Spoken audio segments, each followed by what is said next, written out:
सभी को praise the Lord. सबसे पहले मैं आप सबका वेलकम करना चाहती हूँ और सबको थैंक यू बोलना चाहती हूँ कि आप इतनी दूर से यहाँ तक आए और हमारे इस खुशी में शामिल हुए। भाई आशीष लाल का मैं बहुत धन्यवाद करना चाहती हूँ कि वो यहाँ तक आए, जो कि इस टेस्टिमनी में जिन्होंने एक बहुत बड़ा रोल प्ले किया है मेरी लाइफ में। और यहाँ पे काफ़ी जन ऐसे हैं जिनको मालूम है सब कुछ, पर मैं आज ये शेयर करना चाहती हूँ कि खुदावन ने मेरे साथ एक पर्सनल डीलिंग क्या करी थी। और काफ़ी ऐसे लोग हैं जिन्हें मालूम भी नहीं है कि ये एक पैराडॉक्स जो मेरी लाइफ में और हमारी सबकी लाइफ में गुजरा वो एक्चुअली क्या था। मेरी जब मैरिज हुई और अक्टूबर में 2021 में, उसके बाद एक मैसेज प्रीच हुआ था जब मैं दिल्ली चर्च गई थी 30 अक्टूबर को, और वो मैसेज था रूट्स डिज़ायर पे। और जब मैं वहाँ बैठी हुई थी तो मैं एक डेस्परेशन में थी कि खुदावन आज एक ऐसा क्या बात करना चाहेंगे, क्योंकि उस टाइम मेरी एक लाइफ एकदम से चेंज हुई थी। काफ़ी चीज़ें होती हैं मन में, इंसान सोचता है, पर उस टाइम जब पास्टर आशीष लाल ने वो चीज़ प्रीच करी तो मैं आपको बता नहीं सकती खुदावन ने किस रीति से मुझसे बात करी। और वो एक डिज़ायर जो रूथ को थी, वो डिज़ायर मेरे अंदर तभी आ चुकी थी। मुझे नहीं मालूम था कि वो कैसे आई और किस तरीके से खुदावन मुझसे बात करना चाहते हैं, पर जब वो मैसेज प्रीच हो रहा था तो हाँ, मैं उस खुदावन की जो आजकल और युगान युग एक जैसे हैं, वो उस प्रेजेंस को मैं फील कर पा रही थी। पर मुझे समझ में नहीं आ पा रहा था कि मैं इतना भर क्यों रही हूँ इस चीज़ से। मैंने अपनी मदर इन लॉ से इस बात को शेयर किया कि मेरे अंदर भी एक डिज़ायर आ रही है और मैं बहुत ज़्यादा अलग फील करने लगी थी। तब मुझे नहीं पता थी कि ऐसा कुछ है, पर जब दिसंबर में I got to know that I conceived and I was not able to believe it. We were not able to believe it. And हमें समझ में नहीं आ रहा था इस चीज़ को कैसे प्रोसेस करें, कैसे सोचें। हमने अपनी फैमिलीज़ को बताया, क्योंकि यहाँ पे सबको मालूम है कि मैं डायबिटिक हूँ, और सबका सबसे पहले ख्याल यही आया था कि ये कैसे सब कुछ चलेगा और ये सारी चीज़ें कैसे होंगी। तब भी हम लोग ये सब चीज़ें नहीं सोचे थे, क्योंकि वो था तो एक खुशी की न्यूज़ ही। और जब हम लोग पहले एक डॉक्टर को दिखाने दिल्ली में गए तो सबसे पहले मुझे उस डॉक्टर ने ये बोला था कि आपने ऐसा सोच भी कैसे लिया, क्यों सोचा आपने। मैंने बोला मैंने कुछ सोचा नहीं था, and it was my desire. And उस टाइम डॉक्टर्स कुछ ऐसी बातें करते हैं जब दिमाग टेंशन में आता है, और उस टाइम मेरे मन में भी ऐसी चीज़ें आई काफ़ी कि शायद मैं इस चीज़ का ध्यान नहीं,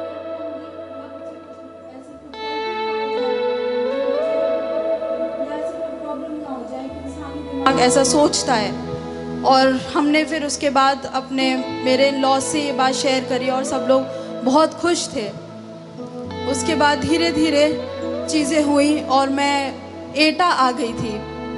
30 दिसंबर की बात है, मेरी 29 दिसंबर की बात है, और मेरे मम्मी पापा की एनिवर्सरी थी। और हम लोग का यहाँ छोटा सा एक स्टाफ का फंक्शन था। उसके बाद मैं घर गई। मैं न्यू ईयर के लिए वर्शिप के लिए मैं गाना गा रही थी, जिसमें मैं प्रैक्टिस कर रही थी। और जब मैं घर वापस आई उस रात कुछ ऐसा हुआ जो मैंने सोचा था कि I have lost my baby. And हम लोग बहुत ज़्यादा डर गए थे उस time.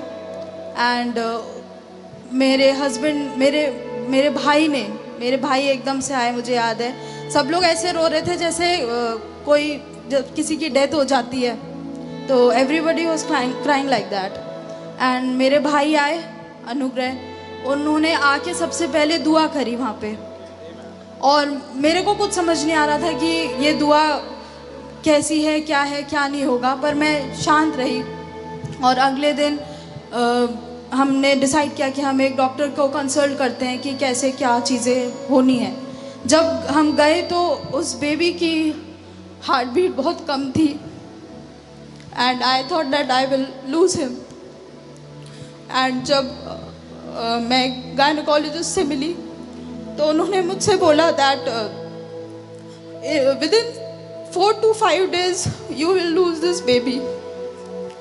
And I could not believe कि वो फीलिंग कैसी होती है। And I was just praying and praying. मैंने अपने सब फैमिली मेम्बर्स को बताया, सब एक दूसरे से बस यही डिसाइड कर रहे थे कि क्या करना चाहिए, बस अब क्या सही है मेरे लिए, क्योंकि मेरी भी हेल्थ को इफ़ेक्ट नहीं पड़ना चाहिए था। तो सब मेरे बारे में सोच रहे थे कि क्या चीज़ होनी चाहिए। एंड देन वी डिसाइडेड कि हम आगरा जाते हैं एंड हम DNC कराएंगे, क्योंकि मैं ऐसा नहीं चाहती थी मतलब डॉक्टर ने ये सजेस्ट किया था कि ये प्रोसेस करिए वरना बेबी को ये प्रॉब्लम हो जाएगी, आपको ये प्रॉब्लम हो जाएगी, बहुत सारी चीज़ें थी। और हम लोग आगरा गए, तब मेरे हस्बैंड और मैं अकेले कार में थे। एंड जब वो अब्राहम उस आइज़ैक को सेक्रीफाइस करने के लिए गए थे, हम मेरे हस्बैंड ने वैसी ही चीज़ बोली वहाँ पे, पर और कुछ नहीं कहा। बस हम शांत रहे, हमने एक दूसरे से बात नहीं करी, हम डिस्टर्ब थे, हम बस चलते आ रहे थे कि देखते हैं क्या होगा। सारी चीज़ें थी, मेरी मदर भी थी वहाँ पे, मेरी सिस्टर भी आई बाद में, सब लोग थे मेरे साथ। और उसके बाद मैंने बस मेरे हस्बैंड को ये बोला कि अगर खुदावन की मर्ज़ी है तो खुदावन ने दिया, खुदावन ने लिया, उनका नाम मुबारक हो। और जब हम जा रहे थे तो एक हॉस्पिटल है, टंडन हॉस्पिटल आगरा में। मैं जब वहाँ गई तो डॉक्टर ने मेरा अल्ट्रासाउंड किया तो उन्होंने बोला कि इसकी धड़कनें तो बहुत अच्छी चल रही हैं। आप ऐसा क्यों सोच रहे हैं कि आप इस बच्चे को हटाएं? तो मैंने उनसे बोला था मैं नहीं चाहती बिल्कुल भी कि मैं इस बच्चे को कभी भी हटाऊं। तो उन्होंने मुझसे बोला था कि आप बिल्कुल भी टेंशन मत लीजिए, ये बिल्कुल ठीक है, आप इस प्रोसेस को ट्रस्ट करिए। और वहाँ से हम एक गुड रिपोर्ट को लेकर गए, क्योंकि वहाँ एक यहोवा जायरा था जो आया था हमारे लिए जब वो आइज़ैक के टाइम में आए थे, और उन्होंने एक लैम्प प्रोवाइड करी थी। ऐसी वो आज हमारे पास आए उस दिन और उन्होंने हमसे डायरेक्ट बात करी। और जब मैं वापस आई तो मैं एक गुड रिपोर्ट को लेकर आई। उस फेज से जिस फेज से मैं गुजरी, काफ़ी लेडीज़ गुजरी होंगी और समझ सकती हैं उस पेन को, उस चीज़ को, कि जब उन्हें लगता है कि वो बेबी जा चुका है, बट खुदावन ने उस बेबी को रिस्टोर किया मेरी लाइफ में। मैं खुदावन का हाथ उठा के धन्यवाद देती हूँ। उसके बाद भी काफ़ी ऐसी चीज़ें आई जब मेरी डायबिटीज़ ने एक ऐसा टर्न लिया जहाँ पे मुझे प्रॉब्लम्स काफ़ी फेस करनी पड़ी। कभी कुछ हो जाता था, कभी वाटर बहुत उस एमनॉइटिक फ्लूइड बहुत ज़्यादा हो गया, काफ़ी चीज़ें हो गई, शुगर बैलेंस में नहीं आ रही है, कभी मेरी शुगर 47 चली जाती थी, कभी कुछ हो जाता था। मैं बहुत शॉर्ट में आपको ये चीज़ें बता रही हूँ क्योंकि सफ़र तो बहुत लंबा होता है, बट मैं बहुत शॉर्ट में रख रही हूँ ये चीज़ें। और एक दिन मेरी शुगर 47 चली गई थी, बहुत लो थी, and I was shivering. And मेरे हस्बैंड ने मेरा बहुत साथ दिया उस चीज़ में, और उस टाइम उन्होंने मेरी जब शुगर टेस्ट करी, उसके बाद मुझे मूवमेंट्स फील नहीं हो रहे थे, क्योंकि शुगर थोड़ी हाई चली जाए तो तब भी ठीक होता है, बट लो साइड पे रहना it is very dangerous for the baby, जैसा कि डॉक्टर्स कहते हैं। एंड जब मेरी लो गई तो I couldn't feel the movements. जब हम लोग रास्ते में जा रहे थे तो वहाँ पे एक कार से जा रहे थे हम अबागढ़ स्कूल में, और उसके बाद मेरा अपॉइंटमेंट था आगरा में फिर से डॉक्टर को दिखाने का। एंड वहाँ पे एक स्नेक था जो कि पास कर रहा था, और हनी ने उस पर कार चला दी। फिर उन्होंने देखा कि वो मरा कि नहीं मरा, फिर वो फिर से पीछे लेके गए और वो फिर से आगे उन्होंने उस चीज़ को मारा। एंड फिर हनी ने बोला that our enemy is dead now and you don't worry about anything. और जब हम लोग गए, मेरी शुगर रिपोर्ट, मेरी सब कुछ बैक टू नॉर्मल आया। जो HbA1c 7 रहता था वो 5 आया, जो कि एक नॉर्मल रिपोर्ट होती है। मैं आप लोगों से एक ड्रीम शेयर करना भूल गई, जो एक बहुत बड़ा पार्ट है इसका।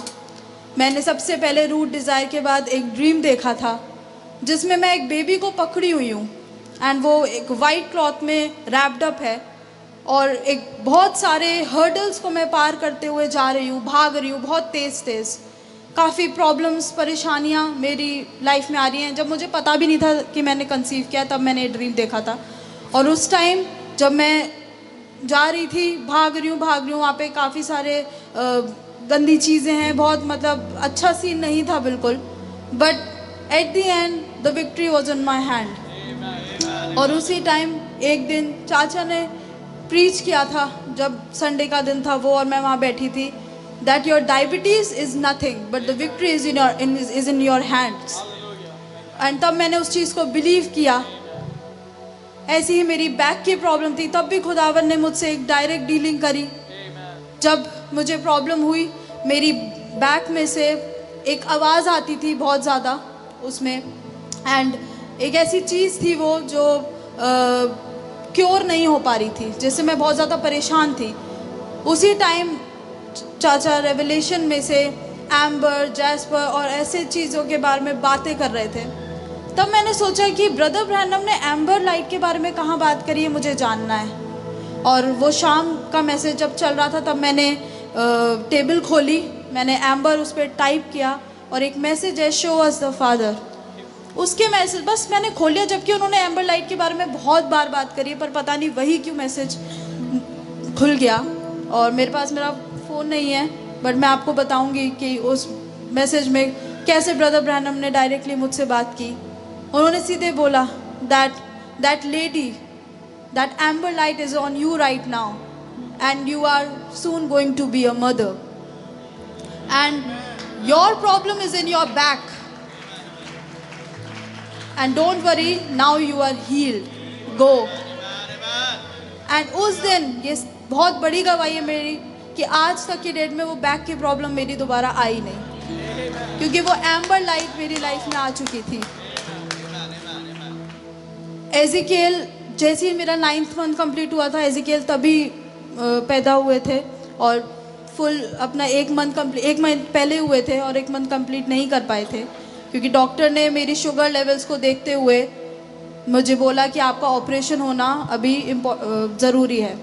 वो 4th की नाइट जब हमें वो एजिकेल नेम रिवील हुआ, मैं आपको बता नहीं सकती कि उस हॉस्पिटल रूम में कितना अभिषेक हम दोनों फील कर रहे थे जब हमें एजिकेल जायरा रिवील हुआ वो नेम, और खुदावन ने स्क्रिप्चर टू स्क्रिप्चर हमसे वो बातें शेयर करी। नेक्स्ट डे जब मेरा ऑपरेशन हुआ, तो मैं बहुत शॉर्ट में बता रही हूँ, जब मेरा ऑपरेशन ख़त्म हुआ तो सब मुझसे पूछने लगे कि what do you think, it's a boy और it's a girl. I said that I don't know, because मैं थोड़ा सेमी कॉन्शियस थी, मुझे नहीं पता था क्या है क्या नहीं, थोड़ा सा माइंड चल रहा था मेरा। एंड उस टाइम उन्होंने बोला कि चलो हम बताते हैं क्या हुआ है। And they played a song जो उनके गॉड को, कृष्णा को रिप्रेजेंट करता है, और वो बज गया, और वो ये बताना चाह रहे थे इस तरीके से कि आपका बॉय हुआ है। तो मैंने उनसे बोला प्लीज़ रुक जाइए, and I started to sing amazing grace. And that time, आप अगर एक लाइट होती है ऊपर, and I saw that cloud, he was there in front of me saying that amazing grace is there, and amazing grace is born today. And when I saw my baby for the very first time, I can't tell you, but that was the most precious thing I have ever seen in my whole life. I just want to thank God. He is so great, I can't tell you. He is so great that it is very true that जब आप अपना विश्वास खुदावन पे डालते हैं, कोई चीज आपकी उस प्रॉब्लम को हर कोई चीज नहीं रोक सकती, पर खुदावन रोक सकता है। अगर हम में से भी यहाँ पर भी कोई ऐसी कोई चीज को सोचता है कि वो चीज़ ठीक नहीं हो सकती, प्लीज़ अपनी हीलिंग को क्लेम करें प्लीज़, क्योंकि वो रैप्चर बहुत नज़दीक है और खुदावन आज हमारे बीच में है।